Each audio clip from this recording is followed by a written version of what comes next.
Hola, bienvenidos a la nueva temporada del video podcast de las Superintendencias Financieras. Soy Melissa Molina. Y yo, María Fernanda Cisneros. Acompáñenos y siga aprendiendo sobre temas de educación financiera. Esto es Voces.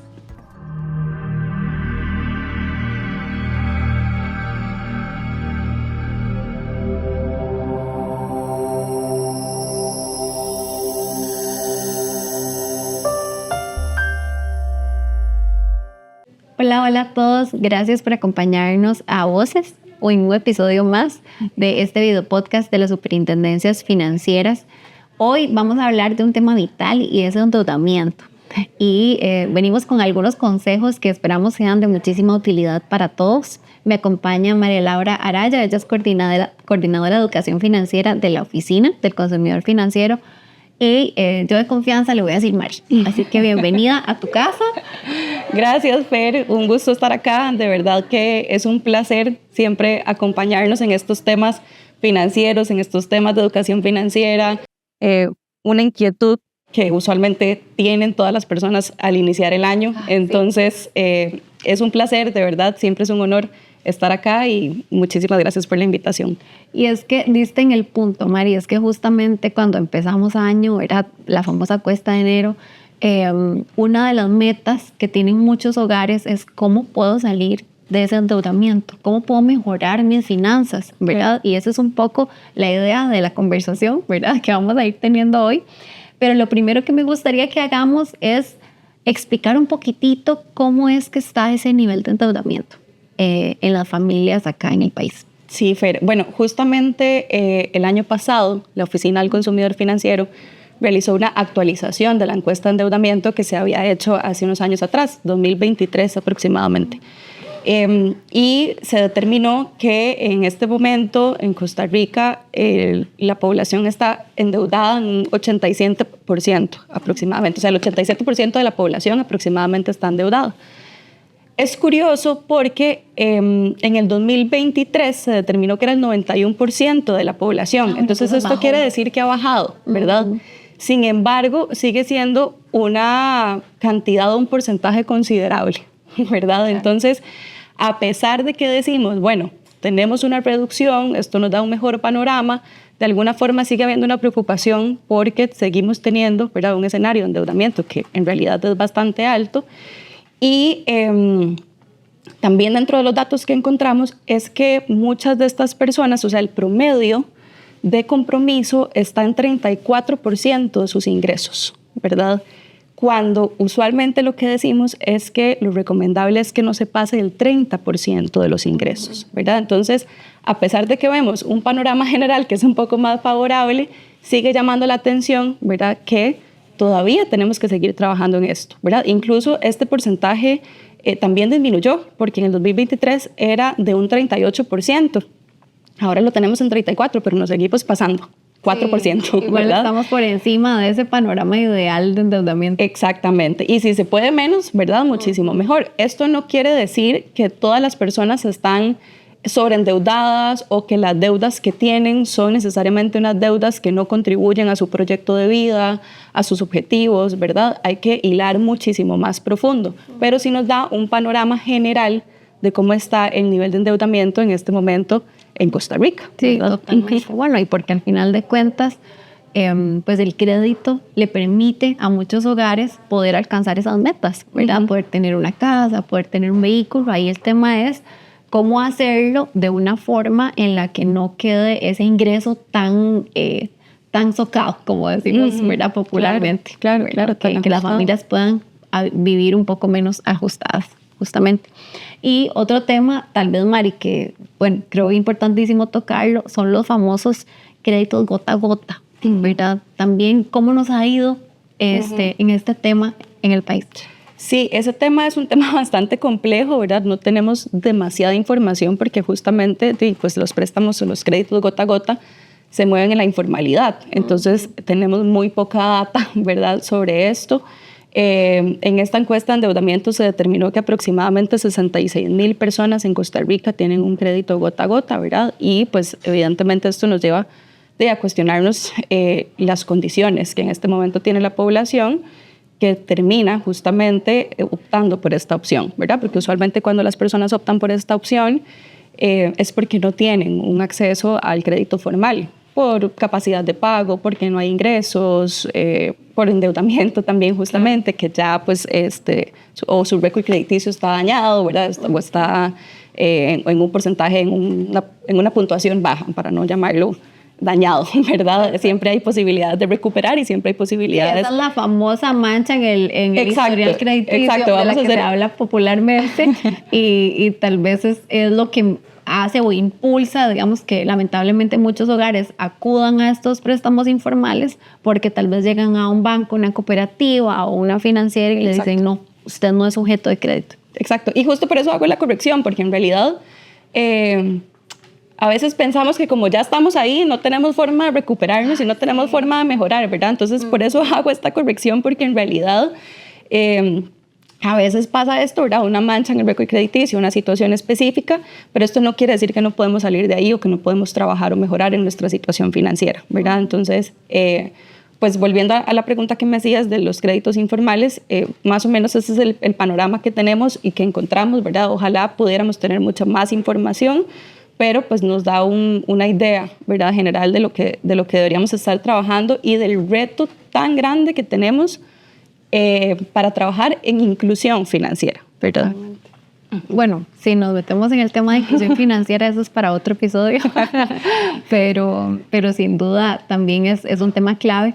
Y ahora decías entonces que se habla de un 30% de recomendación, que esté, digamos, ya obligado, o que yo tenga ese porcentaje obligado de mi ingreso para poder pagar las deudas.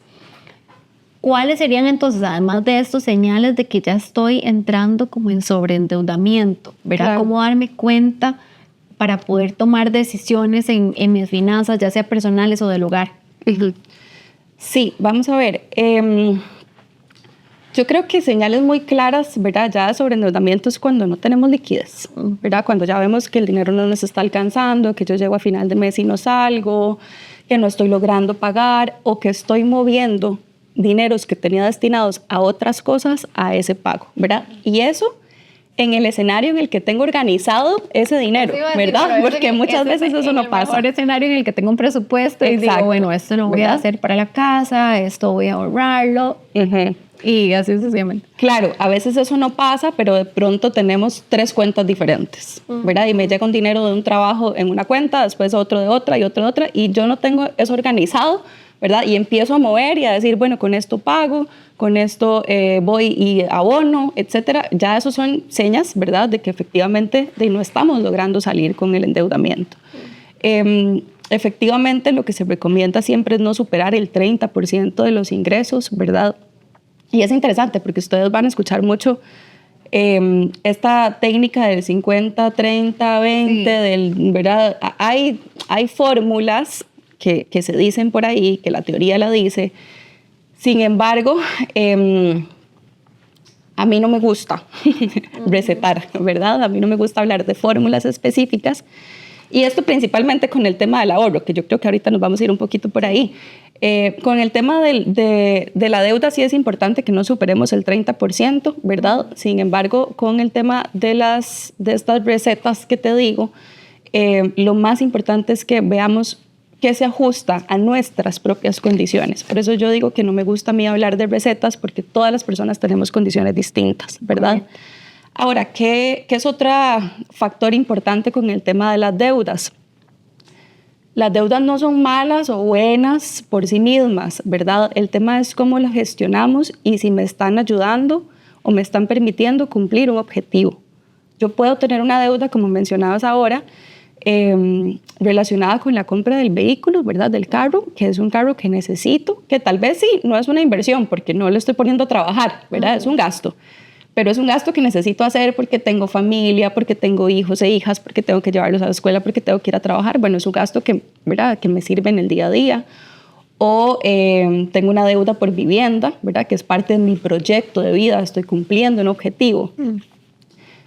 Y muchas veces esa es la única forma que tenemos de hacer nuestro propio patrimonio, ¿verdad? Entonces, sí, totalmente. La diferencia un poco es si esa deuda no me está permitiendo justamente cumplir un objetivo, o si es una deuda por consumo, si es porque efectivamente en diciembre gasté muchísimo más, porque no ordené y planifiqué qué iba a hacer con mi aguinaldo y me sentí millonaria, y entonces como me sentí millonaria, gasté lo que no tenía que gastar. Gasté lo que no tenía que gastar y de pronto empecé a pasar tarjeta y llegué a enero con la tarjeta full, ¿verdad? Sí. Cuando, y pasa muchísimo, a veces les preguntamos a las personas, bueno, toda esta deuda, cuando hacemos un mapeo de deuda, decimos, ok, toda esta deuda que está acá, ¿en qué la usamos? ¿Verdad? Y vemos el patrimonio y decimos, qué raro, aquí no hay propiedades, no hay un carro, ¿verdad? Bueno, ok, entonces, ¿a qué responde esta deuda? Y la gente, de verdad, a veces te dice, no Lo sé. ¿sí? Eso es alarmante, ¿verdad? No sé significa que eso es una deuda por consumo. Es una deuda que gasté, o sea, es un dinero que gasté en el día a día, que probablemente, como te digo, pasé la tarjeta, que es como lo más usual, ¿verdad? Y no supe en qué se me fue el dinero, de pronto tengo la deuda y no tengo tampoco un patrimonio que me permita hacer frente a esa deuda. Ahí es donde tenemos que prestar realmente atención. Sí, claro. Bueno, y ahí no puedo dejar pasar la oportunidad de, sin duda, si vamos a adquirir una deuda, preguntarnos cuál es mi objetivo con esto. ¿Realmente lo necesito en este momento o es algo que puedo más bien planificar a un mayor plazo y ahorrarlo, organizarme de otra manera? Y ahí quería entrar justamente. Bueno, supongamos que tenemos un hogar que ya siente estas alertas de sobreendeudamiento. ¿Cómo me puedo ordenar? Ok, muy importante, básico. Yo necesito tener claridad de mis deudas. O sea, necesito tener la información base. Eso es como punto número uno. O sea, si ya yo estoy ahí, yo necesito hacer un plan. Es lo que yo siempre le digo a la gente. Ok, tengo muchas deudas, necesito salir de acá. Tengo que hacer un plan para hacer esto. ¿Cómo hago un plan? Tengo que hacer un mapeo de deuda primero, ¿verdad? Tengo que mapear. ¿Qué es lo que conocemos como un mapeo de deuda? Un instrumento donde yo mapeo todas mis deudas con la información que yo necesito saber. Una lista de todas las deudas con el monto de cuánto es que le debo y a quién le debo, básicamente. Tiene un poquito más. El mapeo usualmente tiene el acreedor, tiene el monto inicial, el saldo actual, el monto mensual, la tasa de interés y el plazo. Okay. ¿Por qué digo y por qué soy muy enfática en el tema de la información? Porque también pasa mucho. Vamos a hacer un mapeo de deuda. Ok, excelente, vamos a hacer un mapeo de deuda. ¿A qué le debes? A tal lugar, a tal y a tal. ¿Cuánto? Más o menos, creo que tanto. ¿Y mensualmente cuánto pagas? Uy, muchacha, yo no me acuerdo. Voy a fijar, voy a revisar. Es que yo no sé, a mí eso me lo rebajan. Es que no sabemos ni siquiera cuánto estamos destinando. Sí, entonces, paso número 1, identificar cuáles son nuestras deudas. Tener la información clara, ¿verdad? Una de las primeras tareas cuando hacemos eso es, ¿no tenés esa información? Te vas a la entidad financiera y la pedís. A todas. Si tengo 5, 6, 10 deudas, a todas las entidades voy y le solicito la información y mapeo mi deuda. Okay. ¿Por qué digo esto? Porque resulta que cuando hacemos un presupuesto, el monto mensual destinado a la deuda va dentro del presupuesto. Entonces, cuando eso no sucede, ¿verdad? Cuando estamos haciendo ahí más o menos el presupuesto, decimos, qué raro, es que yo tengo el presupuesto, pero es que a mí este presupuesto no me sirve. Claro, es que no es realista porque realmente no está mapeando todo lo que no me sirve porque no es realista. Hay otro montón de factores, ¿verdad? Que podríamos conversar, que tienen que ver con cómo gestiono también yo emocionalmente esto, cuál es la relación que tengo con el dinero, cómo consumo, ¿verdad? Pero en términos técnicos y prácticos, ¿verdad? Si yo necesito organizarme, yo ocupo tener el mapeo, porque este mapeo después me va a permitir también hacer mi presupuesto, ¿sí? Al presupuesto se le suman otras cosas que tienen que ver con los ahorros, con los gastos que yo tengo mensualmente, pero sí o sí dentro del presupuesto tiene que estar el monto mensual que yo destino a la deuda. ¿Por qué? Porque es un monto que sale de mis ingresos. Correcto. Entonces, yo necesito tener estas herramientas muy claras para poder organizarme. Ahora, te mencionaba el tema emocional, ¿verdad? Yo siempre hablo de esto como en 2 vías. Tenemos las herramientas que son muy técnicas, como el mapeo de deuda, el presupuesto, el patrimonio, pero tenemos un componente emocional, socioemocional, muy importante. Los dos son importantes y no me sirve el uno sin el otro, ¿ok? Y sobre todo, no me sirve el instrumento técnico si no trabajo emocionalmente con cómo estoy tomando mis decisiones financieras, cómo estoy consumiendo, cómo estoy diciendo esto, ¿verdad? Pasando la tarjeta porque mi placer más inmediato me hace justamente consumir o tomar ciertas decisiones antes que pensar en mi yo del futuro. Probablemente hoy estamos teniendo algunas situaciones específicas relacionadas justamente con diciembre, con Navidad, con el aguinaldo, con lo que compramos, con lo que paseamos, porque no pensamos qué iba a pasar en enero, ¿verdad? O qué iba a pasar en el 2026. Por algo se le llama la cuesta de enero. Por algo le llamamos la cuesta de enero, ¿verdad? De hecho, deberíamos estar hablando de la cuesta de enero desde noviembre, diciembre. El aguinaldo no lo deberíamos estar hablando en diciembre, deberíamos estar hablándolo en noviembre o en octubre incluso, ¿verdad? ¿Por qué? Porque parte del éxito de esto tiene que ver con la capacidad de planificar y de alguna forma postergar el placer inmediato para yo pensar justamente en mi yo del futuro. Sí, entonces importantísimo, recapitulando un poco, hacer un mapeo de las deudas que tienen, identificar realmente la totalidad de las deudas y si se dan cuenta que no tienen toda la información, acudir a las entidades financieras en busca de la información, ¿verdad? Que al final nosotros como consumidores tenemos ese derecho de obtener esa información. Después, hacer ese presupuesto, pero incluyendo esas deudas y obviamente, yo diría en tercer lugar, pero no menos importante, que todas las decisiones que tomemos a partir de que ya tomamos pues, acción sobre nuestras finanzas vayan acorde con este cambio, ¿verdad? Y que también nos preguntemos entonces cómo voy a consumir, qué cambios como hogar o como persona quiero hacer para mejorar mis finanzas y a partir de ahí, pues ya iniciar ese mejor camino, ojalá, para ordenar las finanzas. Sí, Fer, y también esto del presupuesto a veces puede sonar un poquito trillado, ¿verdad? Y repetitivo. O inclusive abrumador. Puede ser también, puede ser muy, muy abrumador y yo siempre le digo a la gente, no es nuestra culpa, ¿verdad? Porque no recibimos educación financiera, porque no recibimos educación emocional, nadie nos enseñó esto. Entonces, bueno, no es nuestra culpa, pero sí es nuestra responsabilidad hacernos cargo de nuestra propia situación. Y me preguntabas, bueno, ¿cómo hacemos para organizarnos? Y te hablaba justamente del mapeo, pero también este presupuesto es como la base que me permite justamente tomar ciertas decisiones. Yo siempre les digo, incluso la recreación debería ser parte del presupuesto. ¿Por qué? Porque entonces yo defino un monto y ese es el monto al que yo me apego, ¿verdad? Yo sabré si me gasto los 100,000 que tengo para recreación en 1 o 2 salidas o si lo distribuyo en 4, 5, 6 o 10 salidas, ¿verdad? Si voy a comer a un lugar que me implica la mitad de ese presupuesto que tengo para eso o si voy a comer a un lugar que me implica menor monto y entonces ya sé que tengo la posibilidad de salir un poquito más al mes, ¿verdad? Pero estructurar justamente eso es una guía, ¿verdad? Que me permite decir, bueno, tengo esta totalidad de ingresos, de aquí debería salir el ahorro o los ahorros, que siempre les digo, se recomienda tener 3 tipos de ahorro y esto siempre se los digo y les digo, no es para que se abrumen, no es para que se autoflagelen, no es para que se vayan pensando, ay, soy terrible, no tengo ni uno, como que son 3, no. Si no tenemos ni uno, empezamos con 1, no pasa nada, ¿verdad? ¿Cuáles son esos 3? Pero la recomendación justamente es tener un ahorro de emergencias, un ahorro de proyectos y un ahorro de pensión complementaria, justamente hablando de mi yo del futuro, ¿verdad? Entonces, en el presupuesto debemos tener los ingresos, los ahorros, el monto mensual destinado a las deudas y todos los gastos mensuales.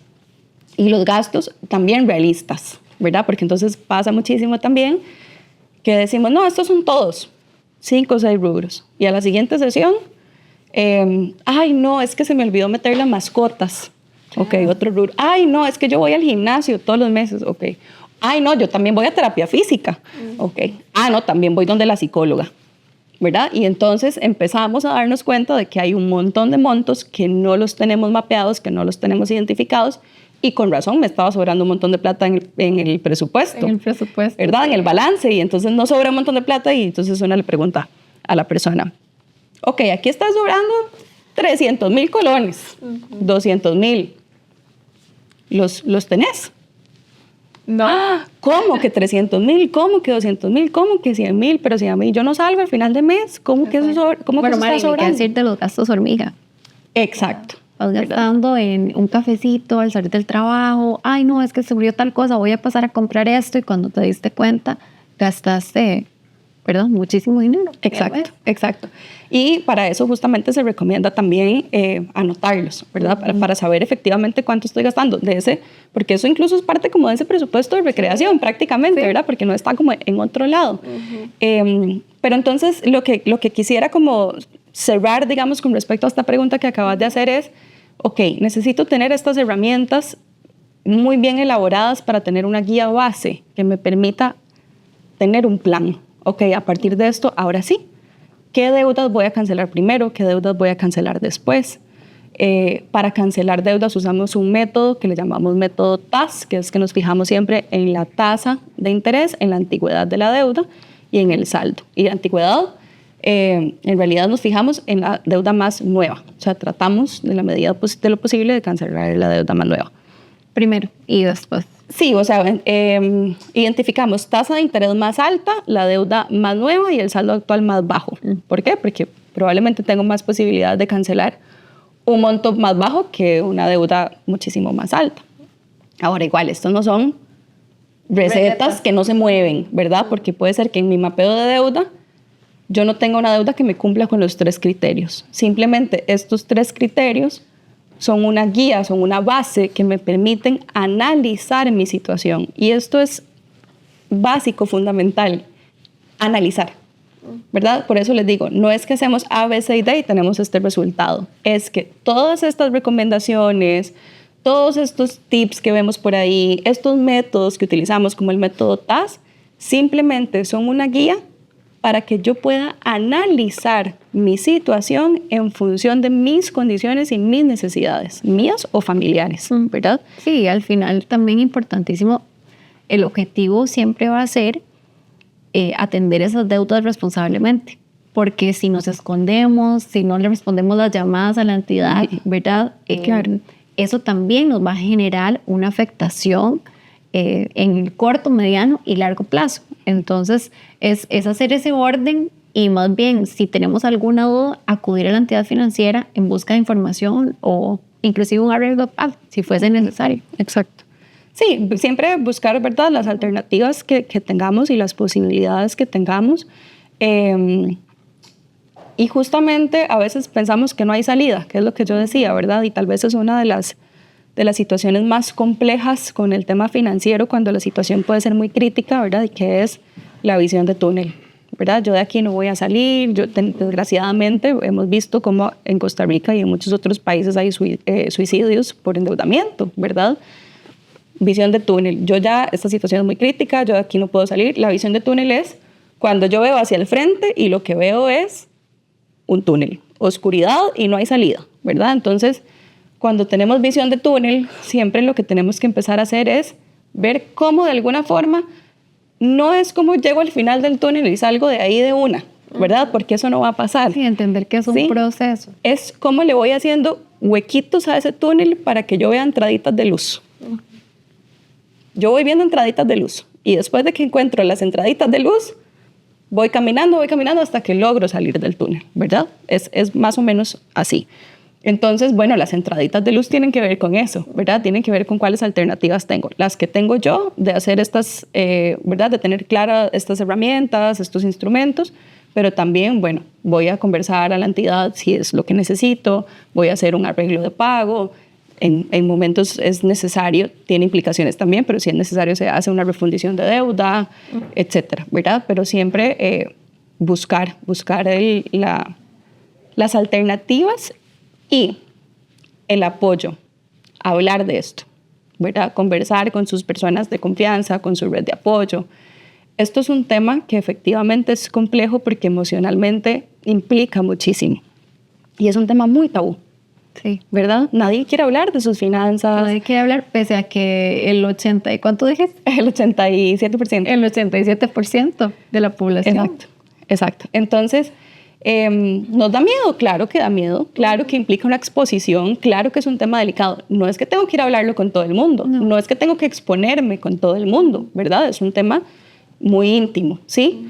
Pero si siento que me estoy ahogando, es importante que pueda también acudir a mis redes de apoyo, ¿verdad? Y a partir de eso, entonces también busco si lo que requiero es una asesoría, si requiero mentoría, y si a partir de ahí también voy a las entidades y voy optando por soluciones, aunque sean momentáneas, que me van a ir permitiendo construir ese plan para poder salir de ahí, ¿verdad? Entonces, el mensaje es, se puede, se puede, pero como también es un tema de carácter emocional, invitarles, ¿verdad?, a acudir a las redes de apoyo, a hablar del tema si es necesario.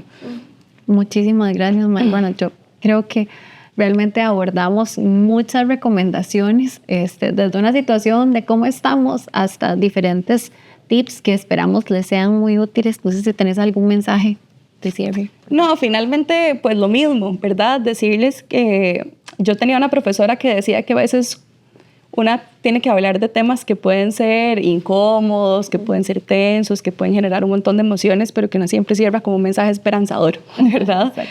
Entonces, decirles, como lo planteamos desde el inicio, que es posible, ¿verdad? A veces nos cuesta, a veces parece que no, o decimos yo lo intento y otra vez vuelvo a caer, pero es totalmente posible. Sí requiere disciplina, requiere pues en algunos momentos incluso un trabajo a nivel terapéutico también, ¿verdad? Dependiendo del nivel, pero decirles que aprovechen justamente que estamos iniciando el año, ¿verdad? Sí. Para plantearse estas metas, y sí o sí esto siempre tiene que ver con objetivos, con proyecto de vida, vincular el tema financiero con proyecto de vida, con lo que a mí me mueve el corazón, es muy importante, ¿verdad? Siempre les digo, a mí no me mueve el corazón tener un montón de plata en la cuenta.